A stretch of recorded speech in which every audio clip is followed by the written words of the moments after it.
இவ்வளவு நேரம் பொறுமையாக உட்கார்ந்துருந்த உங்களுக்கு முதல்ல ஒரு நன்றியை தெரிவிச்சுக்கிறோம். ஏன்னா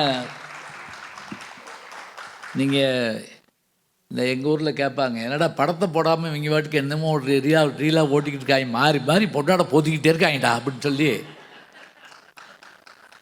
இது நான் முதலே சொன்ன மாதிரி இதெல்லாம் என் கோவிந்தன் சொன்னார் பார்த்தீங்களா, நல்ல வள்ளல் தன்மை உள்ளவர்களால் தான் எதுவுமே தலைக்கும். கம்பர் வாழ்ந்த காலத்தில் குலோத்துங்க சோழன் அரசராக இருந்தார். அவர் நல்லாட்சி செய்தார், அதெல்லாம் வேற. ஆனால் அவர் கம்பருக்கு உதவினாரான்னு கேட்டால் இல்லை, தெரியல, நமக்கு இல்லை. கம்பருக்கு உதவியவர் யார் என்று கேட்டால் சடையப்ப வள்ளல் என்கின்ற ஒரு வள்ளலால் தான் கம்பராமாயணத்தை எழுதினார். அதெல்லாம் 1000 பாட்டுக்கு ஒருக்க யாருடைய பேரை அதில் கொண்டு வந்தார்னு கேட்டால் அது சடையப்ப வள்ளலுடைய பேரை சொன்னார். சடையப்ப வள்ளல் சாதாரணம் இல்லை. அவருடைய வீடு எப்படிப்பட்டதுன்னா, அடையா நெடுங்கதவும் அஞ்சேல் என்று சொல்லும் உடையான் சடையப்பன் ஊர். இது கம்பருடைய பாட்டு தான். அது அவங்க ஊர், அவங்க வீடு அட்ரஸ் என்னன்னு கேட்டால் ஒன்றும் இல்லையா, எந்த வீட்டு கதவு மூடாமல் இருக்கோ அதுதான் சடையப்ப வள்ளல் வீடு. யார் வேணாலும் எப்போ வேணாலும் போய் கேட்கலாம். அப்படிப்பட்ட அவர் இருந்ததால் தான், அந்த வள்ளல் தன்மையால் தான் கம்பர் கிடைத்தார். சரி, இன்றைக்கு அப்படி இருக்காங்களா? இருக்காங்க. கவியரசு கண்ணதாசன் அவர்கள் ஒரு முறை கொஞ்சம் வருத்தமாக இருந்திருக்காரு. அப்போ வந்த சாண்டோ எம்எம்ஏ சின்னப்பா தேவர், நிறைய படங்கள் எம்ஜிஆரை வச்சு எடுத்தவர், உங்களுக்கு தெரியும், தேவர் பிலிம்ஸ். என்ன கவிஞரை கவலையாக இருக்கீங்கன்னு கேட்டாராம். ஒன்றும் இல்லை, பொண்ணுக்கு கல்யாணம் வச்சுருக்கேன், பணமும் கிடைக்கல மண்டபமும் கிடைக்கலன்னாராம். உடனே சாண்டோ சின்னப்பா தேவர் சொன்னாராம், ரெண்டும் தர்றேன், பணமும் தர்றேன், ஒரு செட்டு போட்டு மண்டபமும் தர்றேன் சொல்லிட்டு 3 நாளில் ஒரு கல்யாண மண்டபத்தை உருவாக்கி அந்த திருமணத்தை, கவிஞருடைய மகளுடைய திருமணத்தை ரொம்ப சிறப்பாக பண்ணி வச்சாராம். அப்போ கண்ணதாசன் சொன்ன ஒரு வார்த்தை தெரியுமா? கம்பனுக்கு ஒரு சடையப்பா, கண்ணதாசனுக்கு ஒரு சின்னப்பா அப்படின்னாராம். கம்பனுக்கு ஒரு சடையப்பா, கண்ணதாசனுக்கு ஒரு சின்னப்பா. அதுபோல் இந்த நிகழ்ச்சியில் எல்லாம் சிறப்பாக நடப்பதற்காக அள்ளித்தந்த வள்ளல்கள் அப்பன் போன்றவர்களும், உயிர் ஃபவுண்டேஷனும், மற்றவர்களும், தமிழ்நாடு ஃபவுண்டேஷனும், மீனாட்சி அம்மன் கோவில் அறக்கட்டளை சேர்ந்த குழுவினரும் அள்ளி தந்தார்கள். நீங்களும் அள்ளி தரலாம். இப்போ எல்லாம் என்னன்னு கேட்டிங்கன்னா, அந்த கவரில் வச்சு கொடுக்கறது அதெல்லாம் மறந்துடுச்சு. இப்போ எல்லாம் QR கோடு அழைப்பதில்லே அடிச்சிடுறாங்க. அது கூட பரவாயில்ல. சமீபத்தில் வாட்ஸ்அப்பில் பார்த்தேன், ஒரு பொண்ணு கையில் QR கோடு அடித்து உட்காந்துருக்கு. யார்? மணப்பெண்ணு. வர்றவங்கிட்டலாம் இப்படி காமிச்சிக்கிட்டு இருக்கு. அங்கனக்குள்ளேயே வேலையை முடிச்சு போயிடலாம்ல டக்கு டக்குன்னு. அதுபோல் நம்ம உடனடியாக அந்த QR கோடு இருந்துச்சுன்னா நம்முடைய அந்த சந்தோஷத்தில் நாம் அள்ளி கொடுக்கலாம். நாம் கொடுக்குற ஒவ்வொரு பொருளும் ஒரு உணவாகவோ, ஒரு கல்விக்கோ, ஒரு மருத்துவத்துக்கோ, இது போன்ற பட்டிமன்றங்களுக்கோ, இது என்னது அப்படின்னு கேட்டால், ஒன்று அன்னதானம், இன்னொன்று தண்ணீர் போன்றவற்றை, மோர், நீர்மோர் இதெல்லாம் கொடுப்பாங்க. அறச்சாலைகள், அது ஒரு தானம். இது என்னன்னு கேட்டிங்கன்னா, இது ஞான தானம்னு வச்சுக்கோங்க. நல்ல படித்த சான்றோர்கள் 4 வார்த்தை சொன்னாங்கன்னா அதை நம்ம காதில் கேட்குற போது எப்போதும் மறக்காது. பாருங்கள், 16 ஆண்டுகளுக்கு முன்பு நான் சொன்ன விஷயத்த ஐயா சொன்னார்னு சொன்னால் நான் மறந்துருக்கலாம், ஆனால் அவர் மறக்கலை. அதுதான் காதில் கேட்குற சிறப்பு. ஆனால் இன்றைக்கி இருக்கிற குழந்தைகள்கிட்ட சொல்ல முடியல. தானத்தில் சிறந்த தானம் எதுன்னு வாத்தியார் கேட்குறாரு. மத்தியானம் அப்படின்ற அவனுக்கு. ஏன்னா மத்தியானம் சாப்பிட்டு தூங்குனா நல்லா தூக்கம் வரும். இப்போ நியாயப்படி நான் அந்த மாதிரி தான் இருக்கேன். நேரம் எங்கள் ஊரில் இழுத்து பொத்தி தூங்குகிற நேரம் 3:45 ஆகுது. 4 மணியை போல் தான் நமக்கு நல்லா தூக்கம் வரும். ஆண்டாளுடைய பாட்டில் சொல்வார், மாமீர் அவளை எழுப்பீரோ உம்மகள் தான் ஊமையோ அன்றி செவிடோ அனந்தளோ ஏமப்பெருந்துயிர் மந்திரப்பட்டாலும்பா. இந்த 4 மணிக்கு வர்ற தூக்கம் மாதிரி உலகத்திலேயே இனிமையானது எதுவும் கிடையாது. ஆனால் அப்படியே இருந்தாலும் கூட தமிழ் பேச ஆரம்பிச்சிட்டா தூக்கமெல்லாம் அப்படி பறந்து போயிடும். அப்படிப்பட்ட ஒரு நல்ல வாய்ப்பு இந்த நல்ல அரங்கத்தில் மீண்டும் எனக்கு ஒரு வாய்ப்பை தந்த மீனாட்சியை நான் வணங்குகிறேன். நான் முன்னர் ஒரு முறை முதல்ல வந்தபோது அப்படி வெளியில் வந்து, அப்போ இந்த மண்டபமெல்லாம் கிடையாது, வெளியில் வந்து அந்த கதவை திறந்த உடனே அந்த மீனாட்சி அவனை பார்த்து தகச்சு போயிட்டாங்க. மதுரை மீனாட்சி நிற்பது போலவே அப்படியே ஒரு தோற்றம். மதுரை மீனாட்சி எப்படி இருப்பாங்களோ அதே அந்த மரகதவல்லி மாணிக்க மூக்குத்தி மதுரை மீனாட்சிக்கு மதுரையிலே முகூர்த்த நாள்னு எழுதுவார் கண்ணாசன். அது மாதிரி அந்த அம்மாவுடைய மூக்குத்தியும் அந்த மரகத உடம்பு பால் மேலே விட்டிங்கன்னா அது பச்சை கலரில் வந்து விழுகிற மாதிரி விழுகும். அப்படியான மரகத சிலை. எப்படி நடராஜருடைய சிலை உத்தரகோசமங்கையில் இருக்குது, நீங்கள் உங்களுக்கு தெரிஞ்சிருக்கோம். சரியாக நம்ம மார்கழி மாதத்தில் திரு ஆதிரை திருநாளில் 2 நட்சத்திரத்துக்கு தாங்க திருங்கிற அடைமொழி இருக்குது. 27 நட்சத்திரத்தில் 2 நட்சத்திரத்துக்கு திரு அடைமொழி. திரு ஆதிரை யாருக்கு அதுன்னு கேட்டால் சிவபெருமானுக்குரியது. அதே போல் மகாவிஷ்ணுக்குரிய அந்த திருவோணம் நல்லான்னு சொல்லும் பாருங்க, அது மாதிரியான நட்சத்திரமும் அவருக்கு உண்டு. அப்படியான பெருமையுடைய நல்ல கோவிலில் மீண்டும் பேசுகிற வாய்ப்பு தந்தவைக்கு உயிர் ஃபவுண்டேஷன், தமிழ்நாடு ஃபவுண்டேஷன், மீனாட்சி அம்மன் கோயிலை சேர்ந்த பெருமக்கள், நல்ல உடனிருந்து உதவுகின்ற அத்தனை பெருமக்களையும் வாழ்த்தி வணங்கி பட்டிமன்றத்தை நாங்கள் தொடங்குகிறோம். பட்டிமன்றத்தை அவங்க கோவிந்தன் அவர்கள் சொன்னது போல் என்ன தலைப்புன்னு கேட்டப்ப, இந்த கணவனா மனைவியாங்கிற தலைப்பு என்னன்னு கேட்டிங்கன்னா, அணு ஆயுத தலைப்பு கொடுத்தாலும் அதுலேயும் கணவனா மனைவி தான் பேசுகிறாங்க. இப்போ நம்ம ஆதித்யா ஒன்றுன்னு சொல்லி அனுப்புகிறோம்னு வச்சுக்கோங்க, அந்த தலைப்பில் பேச சொன்னாலும் சரி, அது வேண்டாம். ஆர்டிஃபிஷியல் இன்டெலிஜென்ஸ் என்ன செய்யுதுன்னு அதில் சொன்னால், இப்படித்தான் எங்கள் வீட்டில் எங்கள் கணவர் அப்படியே பேசி பேசி என்ன பண்ணிட்டாங்கன்னா, ஒரு நல்ல செய்தியே காதில் விழுகாமல் போயிடுச்சுங்க. எவ்வளவு நாளைக்கு தான் கணவன் மனைவியை கேட்டுக்கிட்டே இருப்பீங்க? இப்போ நம்ம இந்த தலைப்பு எதுக்காக சொன்னது, எங்கே போட முடியும் சொல்லுங்கள் பாருங்கள். கோயில் வளாகத்தில் தான் போடணும். இப்படி கோயிலை சுற்றி வந்துக்கிட்டு இருக்கவங்களுடைய காதில் ஒரு 4 நல்ல செய்தி விழுகணுங்க. இதையெல்லாம் தனிச்சொற்பொழிவு நிறைய கூப்பிடுவாங்க. உண்மையிலேயே தனிச்சொற்பொழிவாக தான் இருக்கும். யாரும் இருக்க மாட்டாங்க, நாங்கள் மட்டும் உட்காந்துருப்போம். தனியாக பேசுகிறதுக்கு பேர் தனிச்சொற்பொழிவு.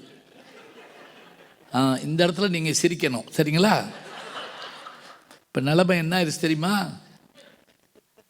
முந்தியெல்லாம் இலக்கிய கூட்டத்துக்கு போவோம், கைதட்டுவோம். சினிமா தேட்டருக்கு போவோம், கைதட்டுவோம். இப்போ வீட்டுக்குள்ளேயே உட்காந்து டிவி பார்க்குறதுனால கைதட்டுறதா என்னான்னு தெரிய மாட்டேங்குது, சிரிக்கிறதா என்னான்னு தெரிய மாட்டேங்குது. வீட்டுக்குள்ளே கைதட்ட முடியுமா? கைதட்டி விசில் அடிச்சோம்னு வச்சுக்கோங்க, டிவி கனெக்ஷனை கட் பண்ணி விட்டுருவாங்க. இப்படி கூட்டங்கள் இருந்தால் தாங்க உள்வாங்க முடியும், ரசிக்க முடியும். ரசித்தா தான் நீங்கள் ரசிக்கிறீங்கன்னு தெரிஞ்சால் தான் நாங்கள் பேச முடியும். ஃப்ளாட்டாக உட்காந்துருக்கப்படாது, என்ன வேணாலும் சொல்லு. நான் ஒருத்தர்கிட்ட ஒரு ஜோக் சொன்னேன், அப்புறம் அப்படின்னு கேட்டார்.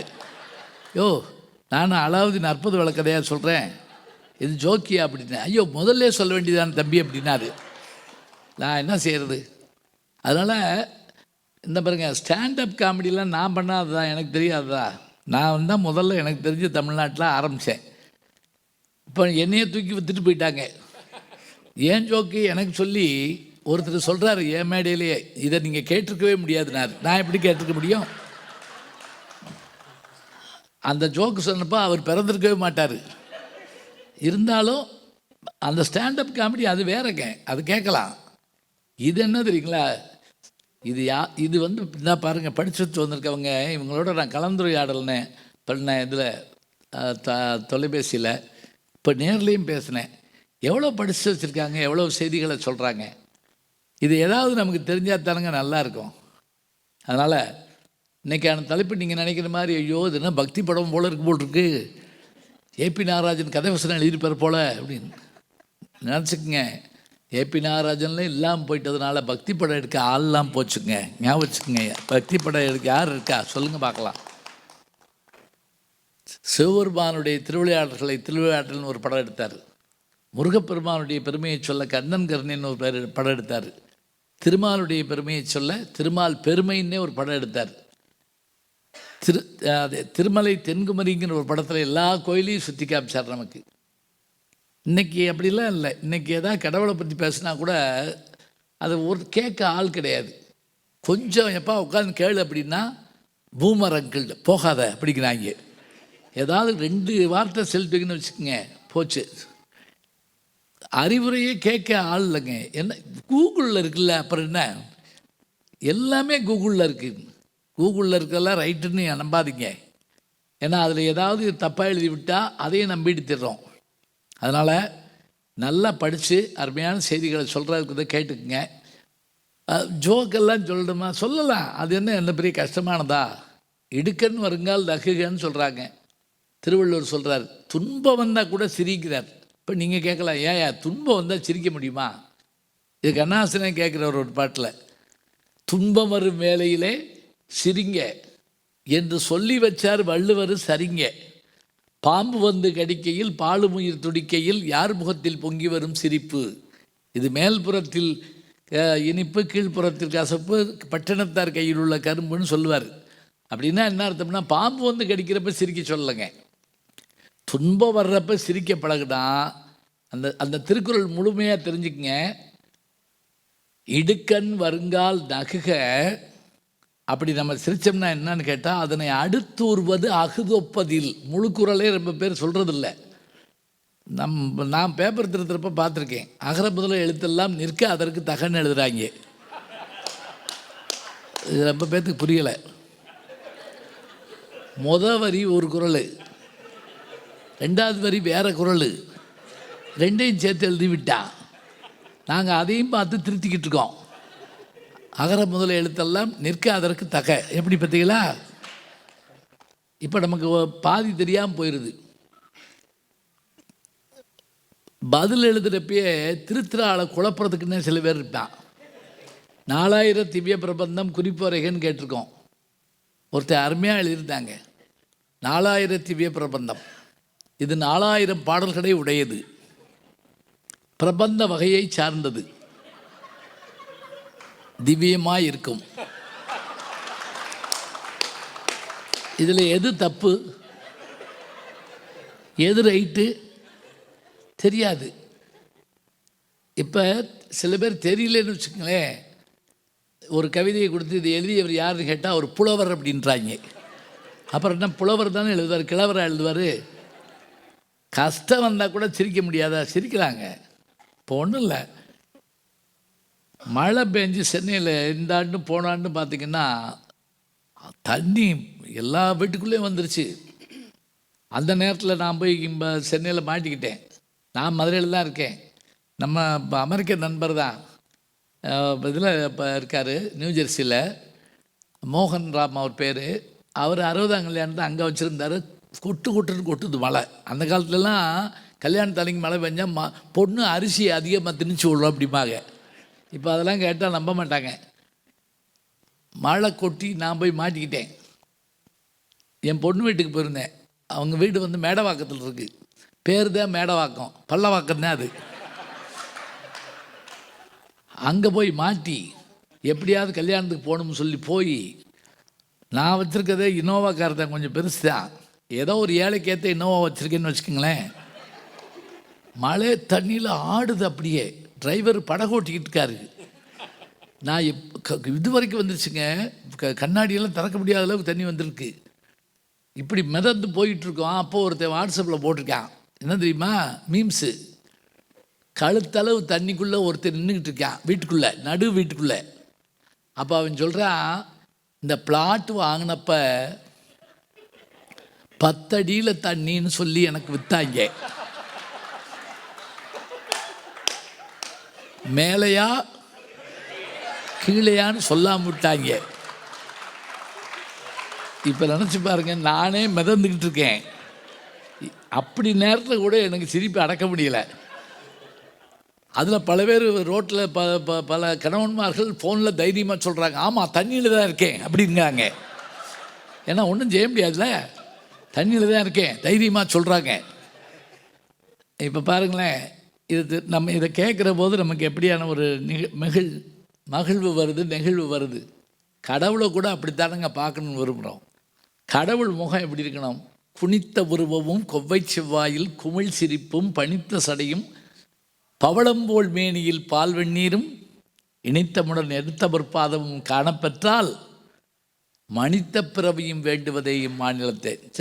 மனுஷனாக ஏண்டா பிறந்தோம்னு சொல்லாதரா.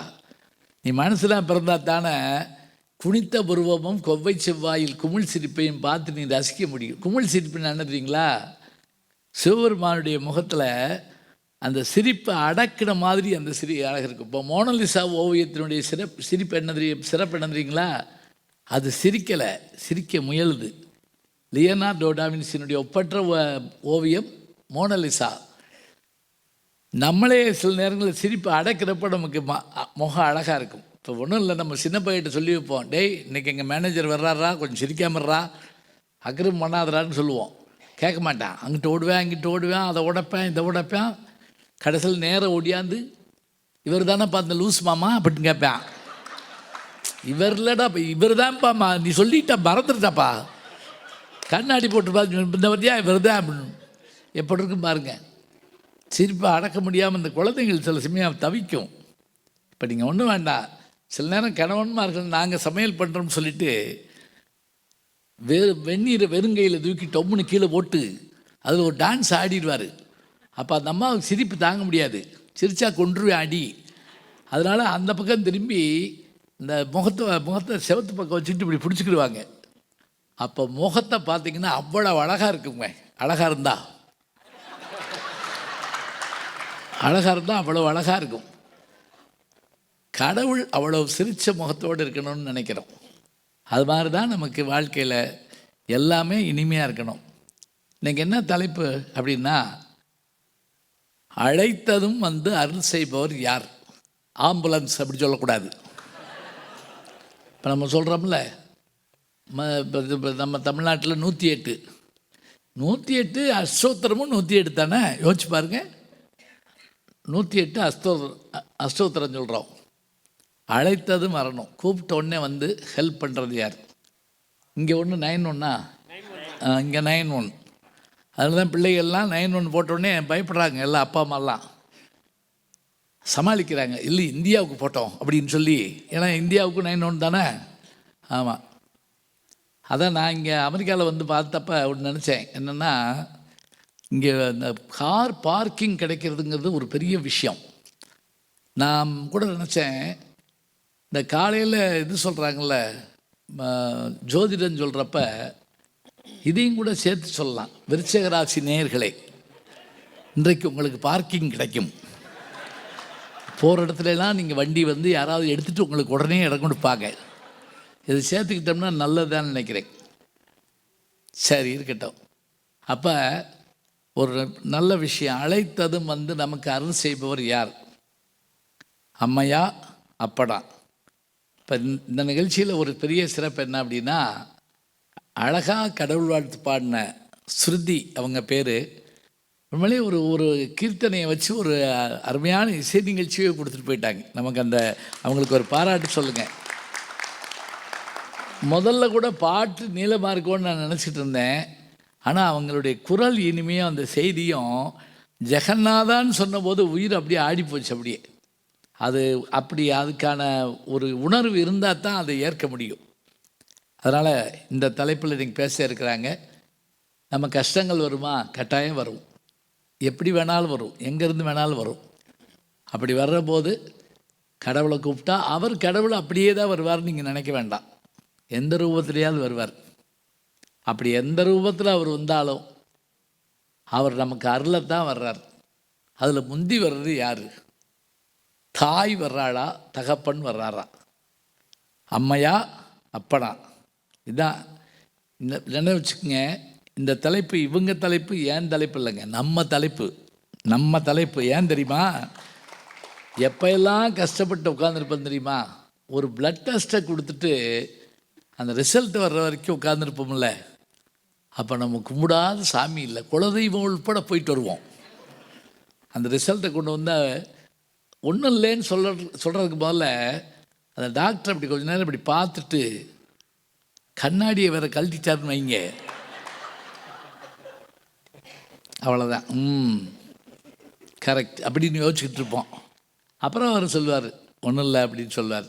அது அந்த சொல்கிற வரைக்கும் நமக்கு எவ்வளவோ இதுகள் இருக்குது. அதே மாதிரி திடீர்னு 1000 கஷ்டங்கள் வரலாம். ஆனால் அந்த கஷ்டத்தை பிரிச்சுக்குங்க. சும்மா சாதாரண கஷ்டத்துக்கெல்லாம் சாமியை போட்டு பாடாப்படுத்தக்கூடாது. டிவி சீரியல் பார்த்துக்கிட்டு இருக்கப்போ கரண்ட்டு போச்சுன்னு வைங்களேன், கடவுளே ஏன் இப்படி என்னை சோதிக்கிறார். இந்த அவங்க வீட்டிலலாம் டிவி ஓடுது. நமக்கு கவலையே என்னன்னா, கரண்ட்டு நம்ம வீட்டில் போடனே போடுறா அங்கே போய் பார்த்துவா. அவன் போயிட்டு வந்து அங்கேயும் போச்சு, நல்ல வேளை அவனும் பார்க்கல நம்மளும் பார்க்கல. இன்னொருத்தர் வந்து தெருவே போச்சு, அப்படி போட்டு பிரமாதம், ஒரு பயிலும் பார்க்கல. அதுக்காகலாம் கடவுளை போட்டு படுத்தக்கூடாதுங்க. கஷ்டம் அப்படின்னு கேட்டால் உயிர் கஷ்டம், பண கஷ்டம், தவிர்க்க முடியாத பல கஷ்டங்கள் எல்லாம் நாம் நிவர்த்தி பண்ணணும்னு நினைக்கிற போது, மனித முயற்சிக்கு மேம்பட்டதாக இறைவன் இருந்து என்னென்ன செஞ்சுருக்காரு, இப்போவும் செய்கிறார். அப்படி செய்யணும்னு நினைக்கிற போது யார் நம்மை காப்பாற்றுகிறார்கள் அப்படின்னு பேசத்தான் இருக்கிறாங்க. கடவுள் இருக்காரா, வந்து உதவுவாரா, இதெல்லாம் ஒரு கேள்வி கேட்பாங்க. ராமகிருஷ்ணன் ஒரே ஒரு கதையை மாத்திரம் சொல்லிட்டு வந்துடுறேன். ராமகிருஷ்ண பரமஹம்சர் கேள்விப்பட்டிருப்பீங்க, விவேகானந்தருடைய குரு. அவர்கிட்ட போய் ஒருத்தன் கேட்டான், ஒரு மாணவன் கேட்டான், கடவுள் இருக்காரான்னு. ஆமாப்பா இருக்காரு. இருந்தால் எனக்கு சோறு போடுவாரான்னு கேட்டிருக்கான். பாருங்கள், சில பேர் யோசனையை போடுவார், அவர் நினச்சா உனக்கு ஊட்டி விடுவார் அப்படின்னு இருக்கான் சொல்லியிருக்கார் அவர். அவர் நினச்சா ஊட்டி விடுவார். அவன் உடனே சரி அப்படின்ட்டு என்ன பண்ணான் தெரியுமா, வீட்டில் இருந்தால் தானே ஊட்டி விடுவார், காட்டுக்கு ஓடிட்டான். ஒரு மரத்து உச்சியில் ஏறி உட்காந்துட்டான். எங்கே எப்படி ஊட்டுறாருன்னு பார்ப்போம். காடு, மரத்து உச்சியில் உட்காந்துருக்கான். ஒரு நாள் ஆச்சு. நல்லா இங்கே வச்சுக்கோங்க, ஒரு சபதத்தை போட்டோம்னா அதுக்கு காத்திருக்கணும். மத்தியானத்தில் இறங்கி வந்துடக்கூடாது. காலையில் உட்காந்துருந்தான் வரல, மத்தியானம் உட்காந்துருந்தான் வரல, ராத்திரி ஆச்சு மயக்க வருது வரல. ஆனால் அவன் இறங்கலை, பிடிவாதமாக இருந்தான். கடவுள் வரணும், ஊட்டணும். அந்த மரத்துக்கடியில் மத்தியானம் போல் ஒரு வியாபாரி வந்தான். அப்போல்லாம் கட்டுச்சோறு கட்டிட்டு போவாங்க. அவன் பெரிய மூட்டை கட்டுச்சோறு கொண்டு வந்து வச்சுருந்தான். கொஞ்சம் சாப்பிட்டான். அப்புறம் இரவுக்கு வேணும்னு அதை கட்டினான், படுத்துட்டான். லேசாக மழை வர்ற மாதிரி இருந்துச்சு. எந்திரிச்சவன் சாப்பாடை அதை வச்சுட்டு அவன் பாட்டுக்கு ஓடிட்டான். மழை வருதுன்னு மறந்துட்டு போயிட்டான்னு வச்சுக்கோங்களேன். இது மேலே இருக்கவனுக்கு தெரியாது. அதே மரத்துக்கடியில் அன்னைக்கு இரவு அரமனையில் திருடிட்டு ஒரு திருடர் கோஷ்டி வந்துச்சு. எல்லாரும் உட்காந்து தீவெட்டி வெளிச்சத்தில் நகையை பிரித்தாங்க. அப்படி பிரிக்கிறப்ப ஒருத்தன் சொன்னால், தலைவா இன்னைக்கு தரி மூஞ்சியில் முழிச்சிருக்கோம், இங்கே பாருங்க, நமக்கு சாப்பாடு பொட்டலமும் இருக்குது, நமக்கு நகையும் கிடச்சிருக்கு, நகையை பிரிங்க, சாப்பாடை சாப்பிடுவோம். இப்போ தலைவன் சொன்னால், டேய் அது சாப்பிடக்கூடாது, எவனாவது விஷத்தை வச்சுட்டு ஒளிஞ்சிருப்பாங்க, நம்ம சாப்பிட்டு இறந்து போன பிறகு நகையை நம்மகிட்ட எடுத்துகிட்டு போயிடுவாங்க, அதனால் உடனே சாப்பிடக்கூடாது, எவனாவது ஒளிஞ்சிருக்கானான்னு பாரு அப்படின்னு சொல்லி அவன் சொன்ன உடனே தீவெட்டி வெளிச்சத்தில் தேடுறாங்க. நம்மால் மேலே இருக்கான். யார்? கடவுள் சாப்பாடு ஊட்டுவாருன்னு செக் பண்ணுறவன் மேலே உட்காந்துருக்கான். தலைவா மேலே ஒருத்தர், அவனை இறக்குங்கடா, இறங்கு, இந்த சோறை தின்றா. அவன் மாட்டேங்கிறான். ஏன் தெரியுமா? கடவுள் ஊட்டுவார்னு சொல்லியிருக்கார்ல, எப்படி ஊட்டுறாருன்னு பார்ப்போம். அப்போ தலைவன் சொன்னான், இவன் தான் விஷம் வச்சுருக்கணும், இவன் வாயை ஒருத்தன் பிளடா அப்படின்னு பிளந்தாங்க. சோறை ஊட்டுறா. ஊட்டினோடனே அவன் கண்ணீர் விட்டாங்க. யாரோ வச்ச சாப்பாடு, யாருக்கோ வச்ச சாப்பாடு யாரோ ஒருத்தர் எடுத்து எனக்கு ஊட்டுறான்னு சொன்னால் என் குருநாதர் சொன்னதில் அர்த்தம் இருக்கிறது. கடவுள் நினைத்தால் நமக்கு எல்லாவற்றையும் அள்ளித்தரக்கூடிய தன்மை உண்டு. விவேகானந்தருடைய வாழ்க்கையில் இது நடந்ததுங்க. ரயில் போய் வடநாட்டில் நிற்கிது. எத்தாப்புல ஒரு வியாபாரி எக்கச்சக்கமாக உணவு வச்சு சாப்பிட்டுட்ருக்கான். விவேகானந்தர் பேசாமல் உட்காந்துருக்காரு. அவன் கிண்டல் அடிச்சுக்கிட்டே, சாமியார்களுக்கு உடம்பு தான் வளரும், உழைக்க மாட்டாங்க, சாப்பிட மாட்டாங்க அப்படின்னு சொல்லிட்டு அவன் சாப்பிட்டுக்கிட்டே இருக்கான். அவர் அப்படியே உட்காந்துருக்கார். தண்ணியை நினச்சி அந்த துண்டை போட்டு உட்காந்துருக்காங்க. 1 மணி நேரம் ஆச்சு. வண்டி நிற்கிது. வடநாட்டிலலாம் எப்படின்னா அந்த காலத்தில் தான் ட்ரெயினுக்கு தண்ணி பிடிப்பாங்க. எல்லாத்துலேயும் தண்ணி ஊற்றுவாங்க. அந்த டேங்கில் எல்லாம் கறி அள்ளி போடுவாங்க. அந்த நேரங்க திடீர்னு ஒரு மாட்டு வண்டி நிற்கிது. அதில் இறங்கி ஒரு வியாபாரி தன்னுடைய வேலைக்காரனோட சாப்பாட்டு பொட்டணத்தை எடுத்துக்கிட்டு அப்படியே ஒவ்வொரு கேரேஜாக பார்த்துக்கிட்டு இந்த கேரேஜ் தான் அப்படிங்கிறாரு. உள்ளே வந்த உடனே அந்த சாப்பாடை எடுத்து, ஐயா சாப்பிடுங்கிறாங்க விவேகானந்தர்கிட்ட. ஐயா நீங்கள் யாரோ நினச்சிட்டு எனக்கு கொடுக்குறீங்க, உங்களை நான் பார்த்ததில்லை. அந்த வியாபாரி சொன்னார், நீங்கள் தான், எனக்கு தெரியும். இன்றைக்கி மத்தியானம் நான் படுத்து தூங்குறப்ப என் குலதெய்வமாகிய ராமன் என் கனவில் தோன்றி என்னுடைய பக்தன் ஒருவன் பசியாக இருக்கிறான், சென்று கொடுத்து விட்டு வான்னு சொன்னார். நான் 3 தடவை 4 தடவை பிறண்டு படுத்து பார்த்து எனக்கு தூங்க முடியல. சாப்பாடு எடுத்துகிட்டு வந்தேன், உங்கள் அடையாளம் தான் சொல்லப்பட்டதுன்னு சொல்லி அந்த வியாபாரி சாப்பிட்டுட்டு இருந்தான் பாருங்கள். அது மாதிரி 4 பங்கு உணவை எடுத்து இவருக்கு வைக்க, இவர் அந்த கேரேஜில் இருந்த அத்தனை பேருக்கு கொடுக்க சொன்ன உடனே அந்த வியாபாரி வெக்கி தலை குனிஞ்சு அவருடைய காலை தொட்டு கும்பிட்டாங்க. இதை நினச்சி பாருங்க, இது விவேகானந்தருடைய வாழ்க்கையில் நடந்தது. ஒருவர் பசியாக இருக்கிறார் என்று சொன்ன உடனே கல்லினுள் தேரைக்கும் கருப்பை உயிர்க்கும் அள்ளித்தரக்கூடிய வள்ளலாக இறைவன் இருப்பான்கிற நம்பிக்கை இருந்தால் மட்டும் போதுங்க. அதுதான் நம்மை ஜெயிக்க வைக்கும். சரியா? சரி, இப்போ இந்த கதையெல்லாம் கேட்டீங்க. இதுக்கு மேலே யார் ரொம்ப முக்கியமாக நமக்கு உதவ போகிறதுன்னு சொல்லி அதை பேச இருக்கிறாங்க. அழைத்துடன் அள்ளி தருவது அம்மையா அப்பனா? இந்த தலைப்பில் அம்மைதான் என்று பேசுவதற்காக 2 பெண்மணிகள் வந்திருக்காங்க. அப்பனே என்று பேசுவதற்காக 2 ஆடவர்கள் வந்திருக்கிறாங்க. முதல்ல இவர்களை அறிமுகம் பண்ணுறேன். எந்திரிச்சு வணக்கம்னு சொல்லிட்டு உட்காருங்க. படப்படன்னு பேச ஆரம்பிச்சிடாங்க. ஏன்னா 2-3 நாளாக மனப்பாடம் பண்ணி வச்சுக்கிறதுனால. இவர்கள் தான் பெரியோர்களே, தாய்மார்களே, நன்றி வணக்கம். உங்களுக்கு இந்த பேசுகிறதுக்கு தயார் பண்ணிட்டோம்னு வச்சுக்கோங்க, அதை யார்கிட்டையா சொல்லணும் போல் இருக்கும். சும்மா மைக்கில் ஹலோ இருக்கட்டும். அம்மைங்கிறது எப்படின்னா, எப்பா போதும் பண்ணி பேசி முடிக்கிற வரைக்கும் ஒன்றும் இல்லை அப்படின்னு ஆர்வம் இருக்கும்.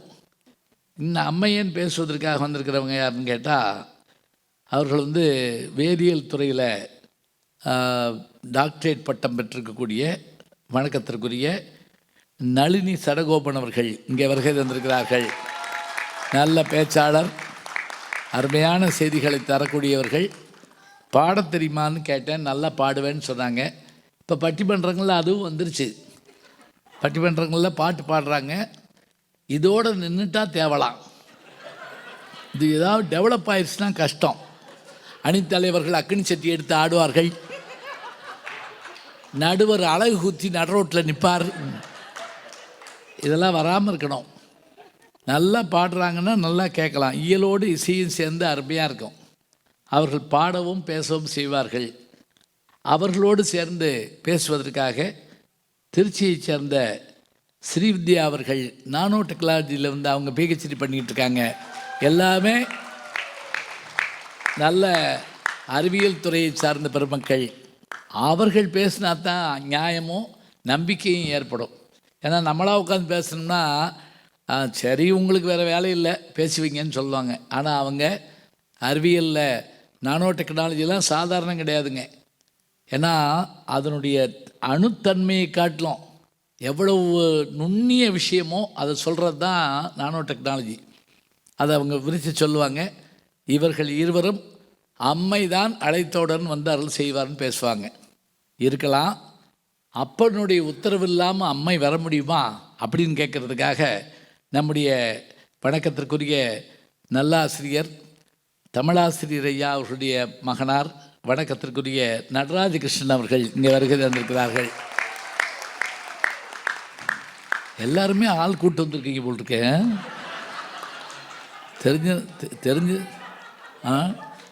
தெரிஞ்சிருந்தால் நானும் ஒரு 10 பேரை கூப்பிட்டு வந்திருப்பேன். ஆனால் செலவாகும். அதுக்கு ஒரு ஸ்பான்சரை பிடிக்கணும் நான். ஏன்னா இப்போ என்ன பண்ணுறாங்க, உண்மையிலே கைதட்டுறதுக்கெல்லாம் ஆள் இல்லாமல் போய் கைதட்டுறதை டேப் பண்ணி போட்டு விட்றாங்க. இப்போ நீங்கள் இந்த கலக்க போகுது அசத்த போகுதுலாம் அது ஜோக்கும் இல்லை, ஒரு மண்ணும் இல்லை. அவன் பாட்டுக்கு வந்து வணக்கம்ன்றான், விழுந்து விழுந்து சிரிக்கிறாங்க. அது முதல்ல எடுத்து வச்சுக்கிறாங்க. தெரியுமா உங்களுக்கு? உள்ளே வந்து ஒருத்தர் சிரிக்கிறதுக்குன்னு ஒரு கோஷியை கூப்பிட்டு வருவாங்க. சிரி சிரி நல்லா சிரி, சத்த போட்டு சிரி, நான் அந்தாலும் சிரிக்க மாட்டேங்கிறேன், அவனை வெளியே போச்சல், இப்படித்தான் சிரிப்பை எடுத்துக்கிட்டு இருக்காங்க. அது இல்லாமல் நீங்கள் நான் முதல்ல பார்த்துட்டேன், நீங்கள் இயல்பாக சிரிக்கிறீங்க, சந்தோஷமாக இருக்குது. அதாவது மனம் விட்டு சிரிப்பதாங்க சிரிப்பு. சிரிங்கன்னு சொல்கிறதில்ல, நம்மளை அறியாமல் சிரிப்பு வரணும். அதான் இங்கே பேசுவதற்கு வந்திருக்கிறார்கள் நடராஜ கிருஷ்ணன் அவர்கள். அவரை தொடர்ந்து நம்முடைய வணக்கத்திற்கு சென்னையை சேர்ந்த திருமிகு பார்த்திபன் ரவிக்குமார் அவர்கள் இங்கே வருகை தந்திருக்கிறார். அப்பா, என்ன வீடு வீடாக போய் கூப்பிட்டாரா? ஒரு கேண்டிடேட் மாதிரி ஒர்க் பண்ணிருக்கீங்களே. அநேகமாக இதில் கொடுத்துருப்பார், ரெக்வஸ்ட் கொடுத்துருப்பாருன்னு நினைக்கிறேன்.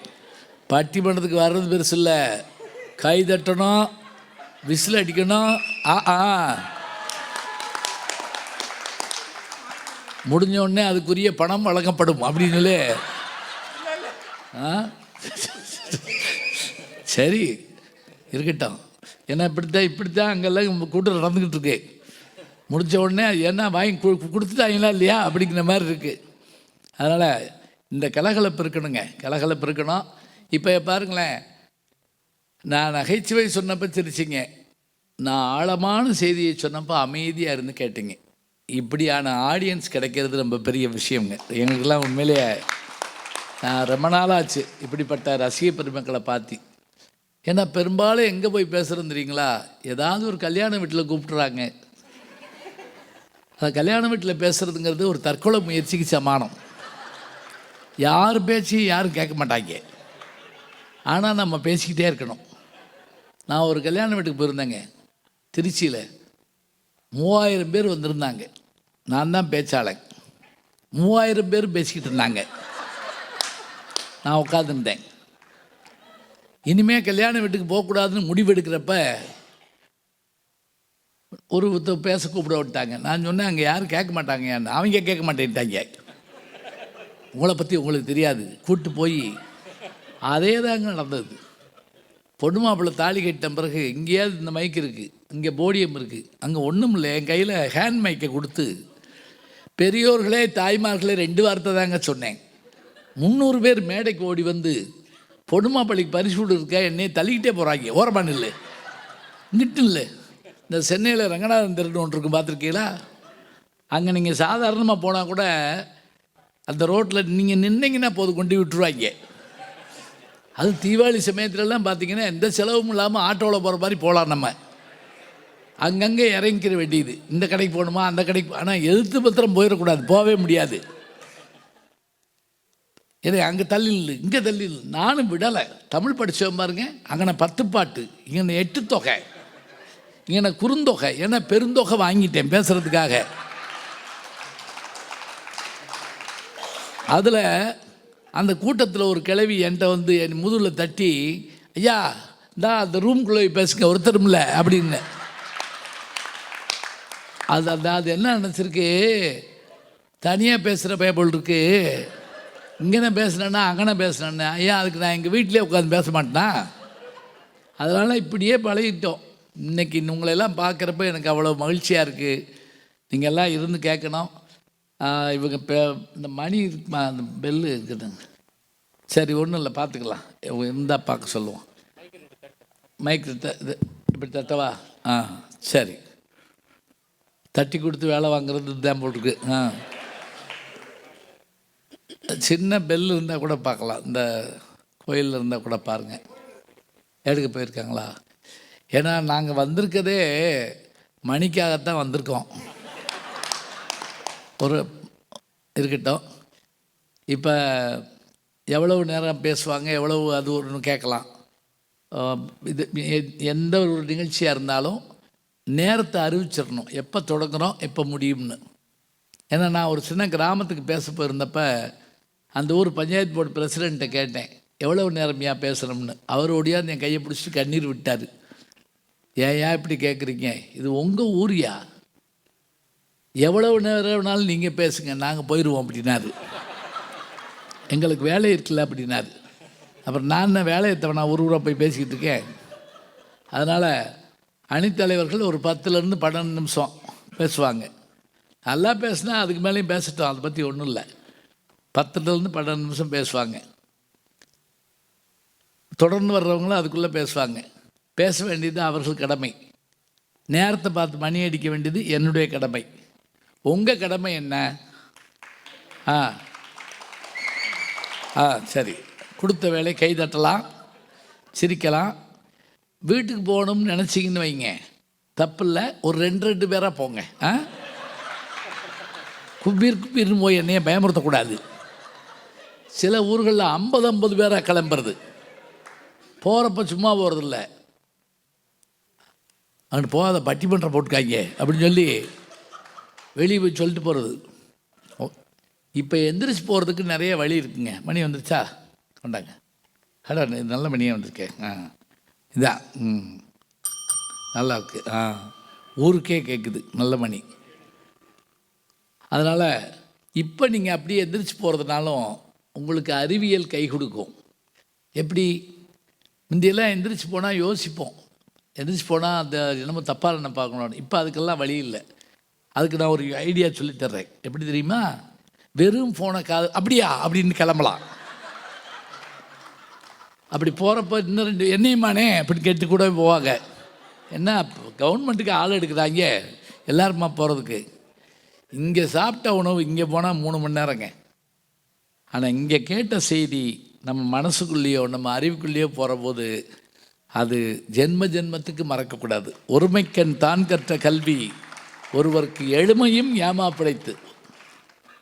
செல்வத்துள் செல்வம், இந்த ஊரில் திருக்குறள் இல்லையா, செல்வத்துள் செல்வம். இப்போ நீங்கள் நினைப்பீங்க இவருக்கு திருக்குறள் மறந்து போய் ஊராக போய் கேட்டுட்டு திட்டாரு போல் இருக்கு. செல்வத்துள் செல்வம் செவி செல்வம், அச்செல்வம் செல்வத்துள் எல்லாம். அருமை. இது ஏன் கேட்குறேன்னா, ஒரு கிராமத்தில் செல்வத்துள் செல்வம்னு ஒரு அம்மா எழுந்திரிச்சு திருமதி செல்வம் அப்படி சொல்லிச்சு. அந்த நேரம் சீரியல் ஓடிக்கிட்டு இருக்கு, நாடகம். அதனால் மிகச்சிறந்த செல்வம் எதுன்னு கேட்டால் இந்த வந்துருச்சு, இன்னொன்று வந்துருச்சு படி. சரி, இது நன்றி.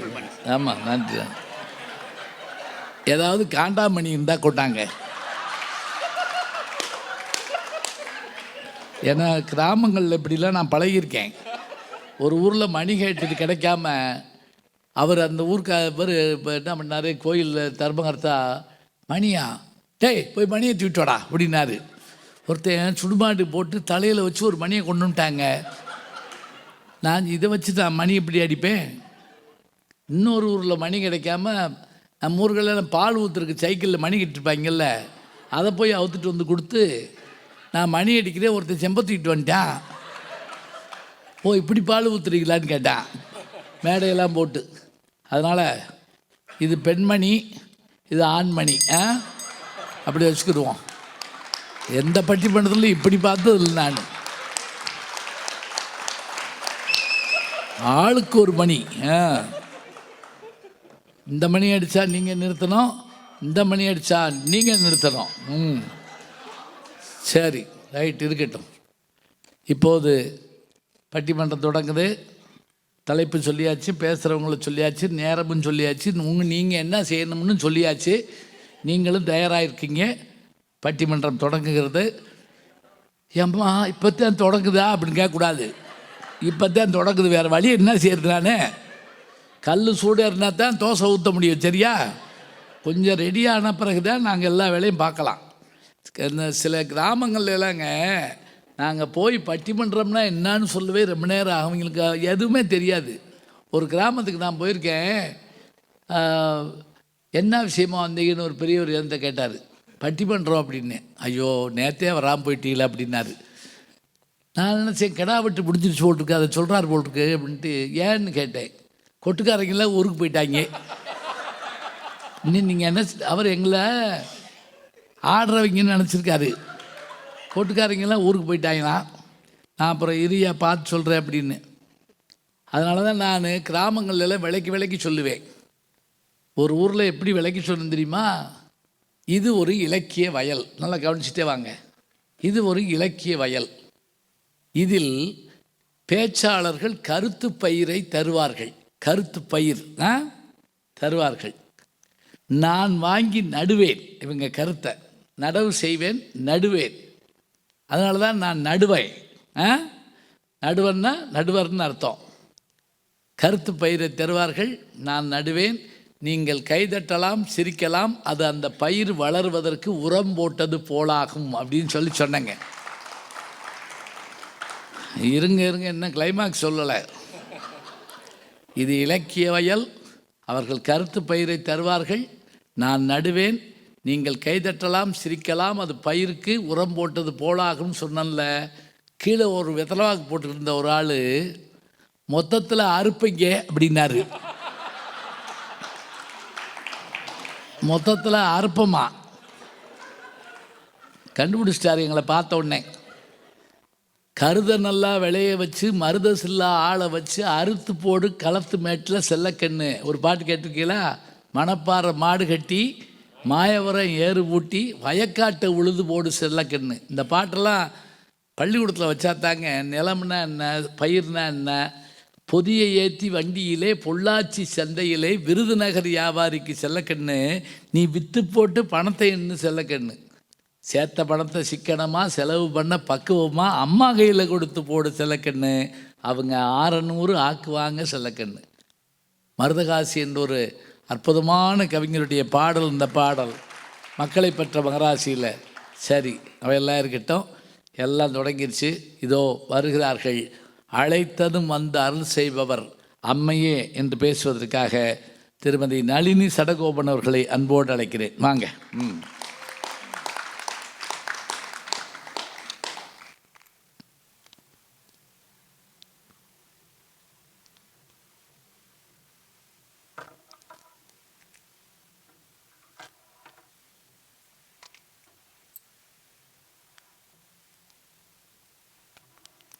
அங்கே உட்காந்து கேட்குறத விட இங்கே உட்காந்து கேட்கும்போது இன்னும் இன்பமாக இருக்குது.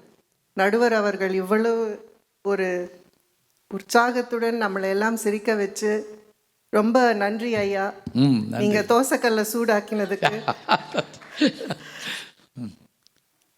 அம்மையின் ஞான பாலால் அருள் பெற்ற தமிழ் குரவரின் பெயர் சூடிய நடுவர் பேராசிரியர் திரு ஞான சம்பந்தம் அவர்களுக்கும்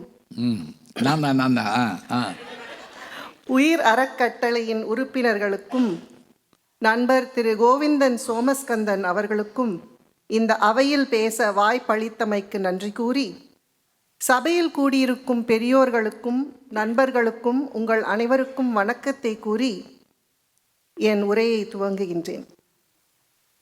இந்த கிரிக்கெட் டெஸ்ட் மேட்ச்லாம் போகும்போது ஓப்பனிங் பேட்ஸ்மேன்லாம் உள்ளே வருவாங்க. சச்சின் டெண்டுல்கர், ரோஹித் சர்மா, எங்கள் காலத்தில் சுனில் கவாஸ்கர், கிரிஷ் ஸ்ரீகாந்த், இவங்கெல்லாம் உள்ளே நுழையும் போது இந்த கேமராஸ்லாம் அவங்க மேலே ஃபோக்கஸ் பண்ணி ஒரு மேட்ச்சில் வெற்றி அவங்க மேலே தான் இருக்குது அப்படிங்கிற ஒரு நம்பிக்கையில் ஒரு பில்டப் கொடுப்பாங்க.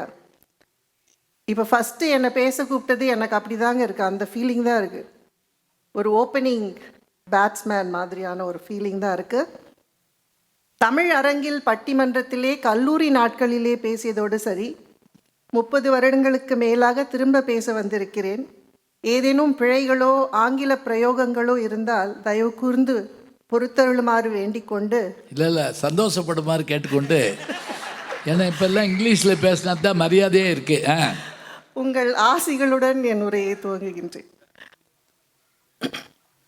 இந்த இப்போ கேமரா அவங்க சார் கேமராமேன் வந்து இவங்க சிரிக்கிறதெல்லாம் எடுத்து வச்சுக்கோங்க. சும்மா அப்பப்போ லேசாக சிரிக்கிறத எடுங்க. இப்போ ஒரு எடுத்து வச்சுக்கிறீங்களா, கொஞ்சம் சிரிச்சிருங்க எல்லாம் கைதட்டு. என்ன வேறு வழி கிடையாது. ஆமாம், அப்பப்போ சிரிக்கிறத எடுத்து வச்சுக்கிட்டா இது இப்போ பேசுகிறப்ப போட்டோம்னா நடுவில் நடுவில் கட் பண்ணி கொடுத்தா நல்லா சிரிக்க எடுத்துருக்காங்க அப்படின்னு. அதுக்காக தான். பேசுங்கம்மா. தேவாதி தேவன் சுந்தரேசன் சித்தம் கவர் புவன சுந்தரி அம்பாதேவி நீயே துணை தென்மதுரை வாழ் மீனலோச்சனி என்ற அந்த பாபநாசம் சிவன் அவர்களின் பாடலில் அவர் வர்ணித்த சுந்தரேசனின் சித்தம் கவர்ந்த மீனாட்சி அம்மையின் கோவிலை தென்மதுரை போலவே இங்கு தென் யுஎஸ்ஏவில் 40 வருடங்களுக்கும் முன்னாக நம்முடைய சான்றோர்களான திரு சாம் கண்ணப்பன், திரு அப்பன் போன்றவர்கள் அமைத்து, பின்னர் டாக்டர் பத்மினி ரங்கநாதன் போன்றவர்கள் அதை வளர்த்து மேம்படுத்தியது எதற்காக? அந்த அம்மை நமக்கு கண்டிப்பாக அருள் பாலிப்பாள் என்பதற்காகத்தானே இன்னைக்கு அருள் பாலித்து கொண்டே இருக்கிறாள். அதுக்கு தான். அதனால் கண்ணாடி போட்டுக்கிறேன், கண்ணு தெரியல. பாடுங்க. அன்னையும் பிதாவும் முன்னறி தெய்வம் என்று அன்னைக்கே சொல்லியிருக்காங்க. 30 வருஷத்துக்கு முதல்ல பேசியிருக்காங்கன்னா இப்போ கொஞ்சம் இதாத்தான் இருக்கோம். கண்டிப்பா. இன்று நமக்கு கொடுக்கப்பட்ட தலைப்பு அழைத்ததும் வந்து அருள் பாலிப்பவர் அம்மையா அப்பனா. ஏற்கனவே அவர் சொல்லிட்டார் இல்லையா? இதற்கான பதில் நம்ம எல்லாருக்குமே தெரியுங்க. ஆழ் மனத்திலே அம்மை என்று நமக்கு தெரிந்திருந்தாலும் அம்மையே என்று நம் புராணங்கள் இதிகாசங்களில் எப்படி காட்டிக் கொடுத்திருக்கிறார்கள் என்பதை பார்ப்போம். அருள் பாலிப்பது என்றால் என்ன? பக்தனுக்கு என்ன தேவையோ அதை வழங்குவது. அவர் கேட்காமலேயே வழங்குவது அருள். ஒருத்தர் நல்லா பாடுறாருன்னு வச்சுக்கோங்களேன், அவர்கிட்ட போய் நீங்கள் நல்லா பாடுறீங்க அப்படின்னு சொன்னால் பொதுவாக வினயம் மிகுந்தவர் என்ன சொல்வார்? டிவைன் கிரேஸ் அப்படின்னு சொல்வார். அதாவது பரம்பொருளின் அருள். தானே கேட்காமலும் தனக்கு கிடைத்த ஒன்றை அருள் என்கிறோம். பரம்பொருளின் குணங்களிலே காருண்யத்தை எடுத்து வடிவமைத்தால் அதுவே அம்மை, தாய், அம்மா என்பதாகும். காருண்யம் என்றால் என்ன? புரிந்து கொள்ளும் தன்மை, இங்கிலீஷில் சொன்னால் எம்பத்தி. துன்பப்படுபவர்களுக்கு உதவும் தன்மை, கம்பேஷன். இரக்கம், கைண்ட்னஸ். இவை அனைத்தும் இயற்கையாகவே நிறைந்து இருப்பவள் அந்த தாய் என்கிற தாயார் என்கிற அம்மை எனப்படுபவள். இப்போ இந்த ரெண்டையும் சேர்த்தோன்னு வச்சுக்கோங்களேன், அழைத்ததும் என்னங்க, அழைக்கலைனாலும் வந்து அம்மையானவளே நமக்கு எது தேவையோ அதை அளித்து அருள் பாலிப்பாள். இதுதான் என்னுடைய கருத்து. இப்போ நான் முன்ன சொன்ன மாதிரி இது புராணங்களிலும் இதிகாசங்களிலும் இருந்து சில உதாரணங்களை பார்ப்போம். முதல்ல ராமாயணத்திலேருந்து பார்க்கலாம். அனுமன் சீதையை அசோகவனத்திலே சந்திக்கின்றான். இது நம்ம எல்லாருக்கும் தெரிஞ்ச கதை தான். சீதையை சந்தித்தால் அனுமன் ராமனின் தூதுவன்தான் என்பதை அடையாளம் காட்டுவதற்கு ராமன் அனுமனிடம் தனக்கும் சீதைக்குமே நடந்த சில நிகழ்வுகளை கூறி அனுப்பியுள்ளான். அப்பொழுதுதான் அவள் அந்த வானரத்தை பார்த்து தன் தூதுவன் என்று நம்புவாள் என்று, அந்த முன் யோசனையோட. இப்போல்லாம் நம்ம எல்லாத்துக்கும் ஒரு சாட் ஜிபிடி இருக்குது, அதை வச்சு பார்த்துக்கலாம் அப்படின்னு வாரோம். அது ஒரு பக்கம் இருக்கட்டும். ஆனால் அந்த காலத்தில் ராமன் முன் யோஜனையுடன் சில அடையாளங்களை அனுமனிடம் கூறி சீதையிடம் சொல்லுமாறு அனுப்பியுள்ளான். அந்த ஒரு அடையாளமான நிகழ்வை அனுமன் சீதையிடம் ஃப்ளாஷ்பேக் போல வர்ணிக்கிறார். அதில் ஒன்று காக்காசுர படலம் என்பது. ராமனும் சீதையும் அயோத்தியை விட்டு காட்டுக்கு சென்று அங்கு சித்திரகூடத்திலே கிட்டத்தட்ட 12 ஆட்கள் கழிக்கிறார்கள். அருமையான காலங்கள். லக்ஷ்மணன் அமைத்த குடிலிலே இயற்கை செழிப்பிற்கு நடுவிலே கழிக்கிறார்கள். இன்றைக்கும் நீங்கள் அயோத்தியா போனீங்கன்னா 6 மணி நேரம் தெற்கு நோக்கி சென்றால் சித்திரகூடத்தை சேவிக்கலாம். அப்போது அங்கே இந்திரனின் மகன் ஜெயந்தன் என்பவன் சீதையை பார்க்கிறான். அந்த காட்டிலே அவள் அழகிலே மயங்கி காமுறுகிறான். அவளை தீண்ட ஆசை கொள்கிறான். ஒரு நாள் சீதையும் ராமனும் தனிமையில் இருக்கிறார்கள். சீதையின் மடியிலே ராமன் உறங்கி கொண்டிருக்கிறான் நிம்மதியாக. ஜெயந்தன் என்ன பண்ணுறான்னா, ஒரு காக்கை வடிவம் கொள்கிறான். கொண்டு சீதையிடம் பறந்து வந்து தன் அழகால் அவளை தீண்டுகிறான். சீதையோ ராமனினுடைய தூக்கம் கலைஞ்சிட போகிறதே, அது கலையக்கூடாது என்ற கவனத்துடன் காகத்தை விரட்டி விடுகிறாள்.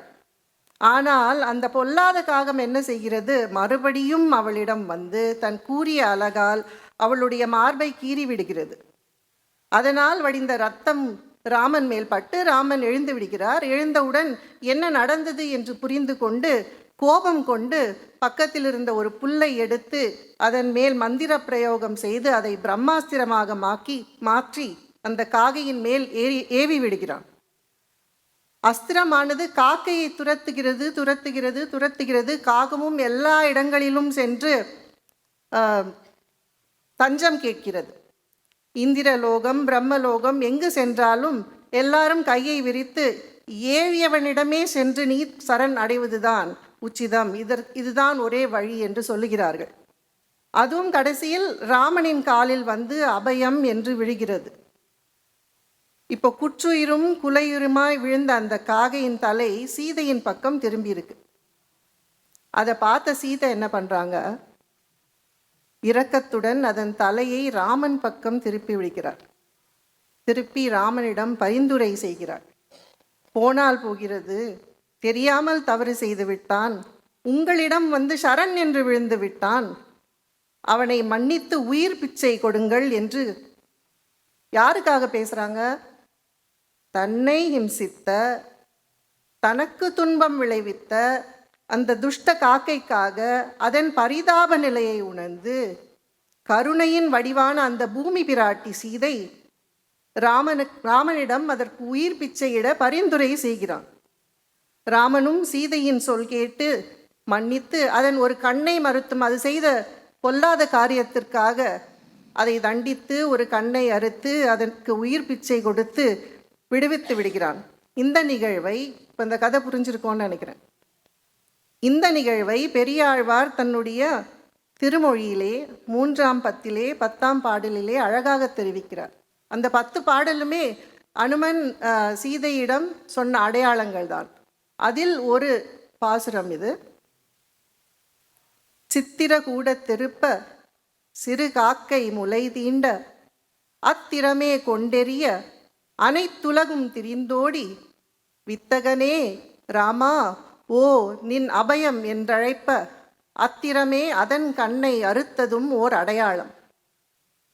சித்திரகூட திருப்ப சிறு காக்கை முலை தீண்ட அத்திரமே கொண்டெறிய அனைத்துலகும் திரிந்தோடி வித்தகனே ராமாவோ நின் அபயம் என்றழைப்ப அத்திரமே அதன் கண்ணை அறுத்ததும் ஓர் அடையாளம். இந்த பாசுரம் இப்போ உங்களுக்கு நல்லா புரிஞ்சிருக்கோன்னு நினைக்கிறேன். நன்றி. இதிலிருந்து நமக்கு என்ன தெரிய வருகிறது? காக்கைக்கு ஏன் ஒரு கண்ணுன்னு தெரியுது. அது மாத்திரம் இல்லைங்க, அந்த அம்மையான சீதையின் கருணை தெரிகிறது. எப்படி ஒரு காகமாக இருந்தாலும், சிறு காக்கையாக தனக்கே துன்பமிழைத்த காக்கையாக இருந்தாலும் அந்த ஜீவனுக்கு பரிந்துரை செய்து அதற்கு ராமனிடத்திலே இருந்து மன்னிப்பையும் உயிர் பிச்சையையும் பெற்றுக் கொடுக்கிறாள் அம்மையானவள். அம்மையானவள் அந்த குழந்தைக்கு அருள் பாலித்தாள். அங்கே மனம் இறங்காத அப்பனிடமும் தெளிவூட்டி அந்த ஜீவனுக்கு தேவையானதை பெற்றுக் கொடுத்தாள் என்பது இந்த ஒரு அழகான கதையிலிருந்து நமக்கு நன்றாக தெரிய வருகிறது. அழைக்காமலும் வந்து அருள் பாலிப்பவள் அம்மை. அது மட்டும் இல்லை, பகைவனுக்கும் அருள் பாலிப்பவள். அவன் தீமை செஞ்சா அந்த காக்கா கழுத்தை திருகுங்க அப்படி சொல்ல, என்ன பண்ண, என்னை துன்புறுத்திருந்தாலும் பரவாயில்ல, அதை ஓரளவுக்கு மன்னிச்சு விட்டுருங்கிறாங்க. பகைவனுக்கு அருள்வாய் நன்னஞ்சே, பாரதி சொல்கிறார் இல்லையா?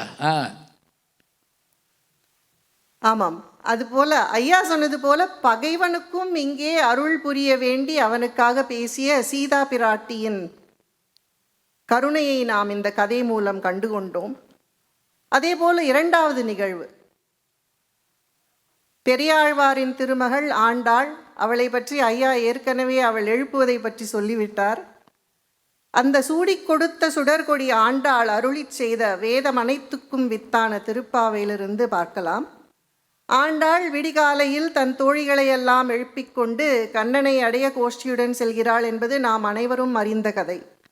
முதல் 15 பாடல்களில் நாராயணனின் பெருமைகளை சொல்லி தன் தோழிகளையெல்லாம் எழுப்பிக் கொண்டு அவள் செல்கிறாள். 16ஆம் பாசுரத்திலே நந்தகோபனின் திருமாளிகைக்கு சென்று வாயில் காப்போனை எழுப்புகிறாள். எழுப்பி 17ஆம் பாசுரத்திலே நந்தகோபரையும் யசோதையையும் பலராமனையும் கண்ணனையும் எழுப்புகிறாள். ஆனால் எல்லாரும் எழுந்துட்டாங்க, கண்ணன் மாத்திரம் எழுந்துக்கவே இல்லைங்க. அப்போ கண்ணனை தவிர மற்றவங்கெல்லாம் எழுந்து விட்டதுனால அவர் நந்தகோபனிடம் கேட்கிறாள், கண்ணனை எழுப்புவதற்கு ஏதாவது ஒரு ஐடியா கொடுங்களேன் அப்படின்னு கேட்குறார் நந்தகோபர்கிட்ட. நந்தகோபன் சொல்கிறாரு, நான் எழுப்பினாலோ நீ எழுப்பினாலோ எழுந்து பாரான்னு தெரியாதுமா, ஆனால் நப்பின்னைன்னு ஒருத்தி இருக்கா, அவகிட்ட போய் சொல்லு, அவ சொன்னால் அவர் எழுந்துப்பா, இது நிச்சயமாக நடக்கும் என்கிறார். நப்பின்னை என்பவள் யார்? நப்பின்னை என்பவள் கண்ணனின் மாமன் மகள். எருது 7 அடர்த்து அவளை மணந்தவர் கண்ணன். அந்த நப்பின்னையை போய் இப்போ எழுப்புறாரு 18ஆவது பாசுரத்திலே. ஐயா கிட்ட சொன்னேன், அவரும் சொன்னார் இது ராமானுஜருக்கு ரொம்ப உகந்த பாசுரமாச்சு அப்படின்னு. நம்ம ஸ்ருதி 2017 இந்த பாசுரத்தை அழகாக பாடினாள் சாவேரி ராகத்தில், ராமானுஜரின் 1000வது வருஷ பிறந்த நாளில். அதை சொல்லியே ஆகணும். அப்போது என்ன சொல்கிறார், ஆண்டாள் எழுப்புறா நப்பின்னைய. எப்படி எழுப்புறா? உந்து மதகளித்தன் ஓடாத தோல்வலியன் நந்தகோபாலன் மருமகளே நப்பின்னாய் அப்படிங்கிற. நந்தகோபாலன் தான் ஐடியா கொடுத்தார், அதனால் நந்தகோபாலன் மருமகளே அப்படிங்கிறார். அந்த நந்தகோபாலனுக்கு அடைமொழி சொல்லுகிறாள். அது மாத்திரம் இல்லை, எல்லா பாசுரத்திலையும் காலை விடிந்ததற்கான அடையாளம் சொல்லுவது போல் இங்கேயும் வந்தெங்கும் கோழி அழைத்தன மாதவி பந்தல் மேல் பல்கால் குயிலினங்கள் கூவினகான் என்கிறாள். இப்போ போனீங்கன்னா கூட ஸ்ரீவில்லிபுத்தூரில் மாதவி பந்தல் என்ற அமைப்பு ஆண்டாள் சன்னதிக்கு முன்னாடி இருக்குது. இப்போ ஆண்டாள் இருக்கிற அந்த கோவில் பெரியாழ்வாருடைய இல்லமாக இருந்தது. அது ஒரு பக்கம் இருக்கட்டும். அப்படி சொன்ன அப்புறம் எப்படி எழுப்புறா திருப்பியும், பந்தார் விரலி உன் மைத்துனன் பேர்பாட செந்தாமரை கையால் சீரார் ஒலிப்ப வந்து திறவாய் அப்படிங்கிறார். பந்தார் விரலி, அது என்ன பந்தார் விரலி? மேலோட்டமாக பார்த்தீங்கன்னா பந்து ஆடி சிவந்த விரல்கள் அப்படிங்கிற ஒரு அர்த்தம் கிடைக்கும். ஆனால் நம்முடைய ஆச்சாரியர்கள்லாம் ரொம்ப ஆழ்ந்த கருத்தை இங்கே தெரிவிக்கிறார்கள். இங்கே பந்து என்று அவர்கள் கூறுவது எதை? நாம் இருக்கும் இந்த பூமி பந்தை, இந்த பூலோகத்தை, இந்த பூகோளத்தை நப்பின்னையான நீலாதேவி ஒரு கையில் நாம் இருக்கும் இந்த பூமி பந்தை தாங்கிக் கொண்டு மறு கையால் கண்ணனை அணைத்து கொண்டிருக்கிறாளாம். எதற்காக? எப்பொழுதும் நமக்காக பரிந்துரை செய்வதற்காக அவள் நடுவில் இருக்கிறாள், கண்ணனுக்கும் நமக்கும் நடுவில் இருக்கிறாள். இந்த ஜீவாத்மாக்கள் உஜ்ஜீவனம் பெற வேண்டும் என்று அவள் என்றைக்கும் பரிந்துரை செய்து கொண்டிருக்கிறாள் என்பதாம் பந்தார் விரலி என்பதன் பொருள். பந்தார் விரலி உன் மைத்துனன் பேர்பாட செந்தாமரை கையால் சீரார் வளையொலிப்ப வந்து திறவாய் என்று பாடுகிறாள். இப்படி எந்த நேரமும் அம்மையானவள் நமக்காக நம் தேவைகளை புரிந்து கொண்டு அருள் பாலிக்கிறாள் என்பதை ஆண்டாளும் அழகாக உணர்த்தி இருக்கிறாள். இன்னொரு உதாரணத்தோடு முடிச்சுங்க. பெண்மணியை தான் அவர் அடிச்சிருக்காரு. கவனமா இருக்கேன், இந்த மணி அடிக்கல, ரொம்ப டைம் ஆயிடுச்சுன்னா அதை அடிச்சிருவாருன்னு நினைக்கிறேன். கடைசியாக ஒரு நிகழ்வு, பராசர பட்டர் என்பவரை பற்றி எவ்வளவு பேருக்கு தெரிந்திருக்கும் என்று தெரியாது. அவர் ராமானுஜரின் பிரதான சீடரான கூரத்தாழ்வானின் மகன். 12ஆம் நூற்றாண்டிலே ஸ்ரீரங்கத்திலே இருந்தவர். நமக்காக பல பெரிய அரிதான பொக்கிஷங்களையும் கிரந்தங்களையும் ஆக்கி வழங்கி இருப்பவர் வைணவ ஆச்சாரியர். இவர் என்ன பண்ணுவாராம், எப்பொழுதும் ஸ்ரீரங்கம் அநேகமாக எல்லாரும் போயிருப்பீங்கன்னு நினைக்கிறேன். ஸ்ரீரங்கத்தில் தாயாருக்கு தனி கோயில், ரங்கநாயகி தாயார். அவர் எப்போ வந்து ரங்கநாயகி தாயார் கோயில் வாசலில் தான் இருப்பாராம். ரங்கநாதர் சந்நிதிக்கு அவ்வளோ வரமாட்டாராம். அதனால் ரங்கநாதருக்கு ஒரு வருத்தம், என்னடா எப்போ பார்த்தாலும் அங்கேயே உட்காந்துருக்காரு, இங்கே வர மாட்டேங்கிறாரு. சரி, ஒருவேளை நம்மளும் ரங்கநாயகி தாயார் மாதிரி வேஷம் போட்டுட்டு போனால் ஒருவேளை அவர் மயங்குவாரோ, நம்ம பக்கம் திரும்பி பார்ப்பாரோ அப்படின்னு சொல்லிட்டு ஒரு நாச்சியார் கோலம் பூண்டு, அதாவது தலையிலிருந்து கால் வரை, தலையில் ஒரு அழகான கொண்டை, கையில் கிளி, மூக்கிலே புல்லாக்கு, கையிலே வளை, காலிலே கொலுசு, அழகிய புடவை, ஒரு காலை மடித்து ஒரு காலை நிமிர்த்தி ஒரு நாச்சியார் கோலம் பூண்டு பராசர பட்டர் முன் போய் நிற்கிறார். நின்று, என்ன பராசரரே, இப்போ சரிதானே, உன் தாயார் மாதிரியே இருக்கிறேன் அல்லவா அப்படிங்கிறாராம். அதற்கு பராசரர் அவருடைய நாச்சியார் அலங்காரத்தை பாதாதி கேசமாய் அனுபவித்துவிட்டு, எல்லாம் சரிதான், ஆனால் அப்படிங்கிறார் என்று இழுக்கிறார். ஆனால் என்ன என்று நம்பெருமாள் வியந்து கேட்கிறார். கொண்டை, கிளி, மூக்குத்தி எல்லாம் தாயாரை போலவே இருந்தாலும் உன் கண்களில் என் தாயாரை போன்ற கருணை தென்படவில்லை என்கிறாராம். ஆம், அன்று முதல் இன்று வரை நீ பல அவதாரங்களை எடுத்திருக்கிறாய். நம்முடைய பிரகலாதனை காப்பதற்காக நீ நரசிம்ம அவதாரம் எடுத்தபோது ஒரு கண்ணில் உனக்கு பிரகலாதன் மீது கருணை இருந்தாலும் மறு கண்ணில் இரண்யகசிபு மீது கோபம் இருந்தது. அதேபோல் நீ ராமாவதாரத்திலே விபீடனனை ஒரு கண்ணால் ரட்சித்தாலும் மறு கண்ணால் ராவணன் மீது உனக்கு கோபம் இருந்தது. அதனால் எப்போதும் உன் கண்ணில் ரெண்டு கண்ணிலையும் வந்து நான் காருண்யத்தையும் அன்பையும் பார்த்ததில்லை. ஆனால் என்னுடைய தாயாரின் இரண்டு கண்களிலும் எப்பொழுதும் என் நேரத்திலும் கருணையை தவிர நான் வேறு எதையும் பார்த்ததில்லை என்று சொல்லுகிறார்.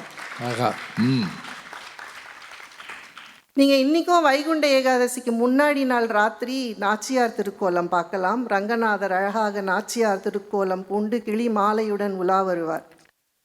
ஆக இந்த 3 உதாரணங்களிலிருந்து, இதிகாச புராணங்களிலிருந்து நாம் தெரிந்து கொள்வது என்னவென்றால், என்றென்றும் நம் தேவைகளை புரிந்து கொண்டு நமக்கு அருள் பாலிப்பவர் அம்மையே என்று. அந்த காலத்துலையா இருக்கட்டும், இந்த காலத்துலையா இருக்கட்டும், இது உண்மைதான். நம்ம எல்லாருக்குமே தெரியும், ஏதாவது வேணும்னா நம்ம ரொம்ப கஷ்டமான விஷயம்னா யாரை போய் முதல்ல கேட்போம்? அம்மா தோசை சுட்டுட்டு இருப்பாங்க, அம்மா எனக்கு இது அப்பா கிட்ட சொல்லி இப்படி தானே சொல்லுவோம். நம்ம அனுபவிக்கிறது தானே, நேராக போய் அப்பா கிட்ட கேட்டுற முடியாதுல்ல. இப்போ என் வாழ்க்கையில் நடந்த ஒரு உதாரணத்தை சொல்கிறேன். என் பையனோட போன வாரம் காரில் போயிட்டு இருந்தான். அவன் சொன்னான், வாட் பிளான்ஸ் ஃபார் வீக்கெண்ட் மாம் அப்படின்னு. இங்கே இருக்க ஹியூஸ்டன் வீக்கெண்ட் பற்றி நம்ம எல்லாருக்குமே தெரியும். ஒரே ஆரவாரம், ஆர்ப்பாட்டம் அண்ட் கோலாகலம் அண்ட் டபுள் புக் ஈவெண்ட்ஸ், எப்போ பார்த்தாலும் ஏதாவது நடந்துகிட்டே இருக்கும். ஸோ நான் சொன்னேன், பட்டிமன்றத்தில் பேச போகிறேன்டா, ரொம்ப நாள் கழிச்சு, ரொம்ப வருஷம் கழிச்சு பேச போகிறேன். வாட்ஸ் தேட் அப்படின்னா, இட்ஸ் அ டிபேட் அப்படின்னு. ஸோ என்ன தலைப்பு, நான் தலைப்பெல்லாம் கேட்பான்னு நினைக்கலாம். அவன் கேட்டாங்க, என்ன டாபிக் அப்படின்னு. அழைத்ததும் வந்து அருள் பாலிப்பவர் அம்மையா அப்பனா, டெல் மீ இந்த வே ஐ வுட் அண்டர்ஸ்டாண்ட் அப்படின்னு நான் சொன்னேன். ஒரு மாதிரி தமிழில் டிரான்ஸ்லேட் பண்ணி, who comes first to help with kindness, mom or dad அப்படின்னு. அதற்கு அவன் வந்து சொன்னான், வெல் இட் டிபெண்ட்ஸ்ன்னா. எனக்கு ஒரு மாதிரி ஆயிடுச்சு, என்னடா அம்மானு சொல்லமான்னு நினச்சா டிபெண்ட்ஸ் அப்படிங்கிறான். அப்படின்னா, நான் if I am calling and you are upstairs and dad is downstairs, dad will come first அப்படின்னா. But if you mean by with kindness, it's of course mom, hands down அப்படின்னு சொன்னான். அப்போ தான் எனக்கு வந்து பேக்ரவுண்டில் ஒரு பிஜிஎம் ஓடிச்சு. அம்மா என்றழைக்காத உயிரில்லையே,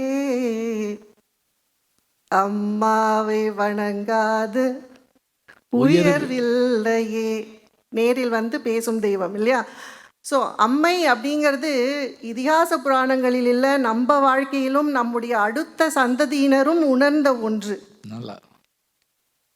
இந்த பாடல் வந்து திருச்சி ஐயப்பன் கோயிலில், அப்பன் கோயிலில் இந்த பாடலை கல்வெட்டில் பொறித்திருக்கிறார்கள். எந்த பாடலை?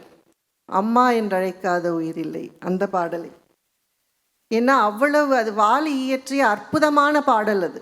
அது மட்டும் இல்லைங்க, கண் பார்வை இழந்தவர்கள் அந்த கோயிலுக்கு வந்தாங்கன்னா அவங்களுக்கு அஃப்கோர்ஸ் படிக்க தெரியாது இல்லையா, அதுக்காக ஒலி வடிவில் அந்த பாடலை அமைத்து வைத்திருக்கிறார்கள். அவர்களும் போட்டு கேட்கக்கூடிய ஒரு பாடல், ஐ அப்பன் சந்நிதியில் அம்மா என்று அழைக்காத.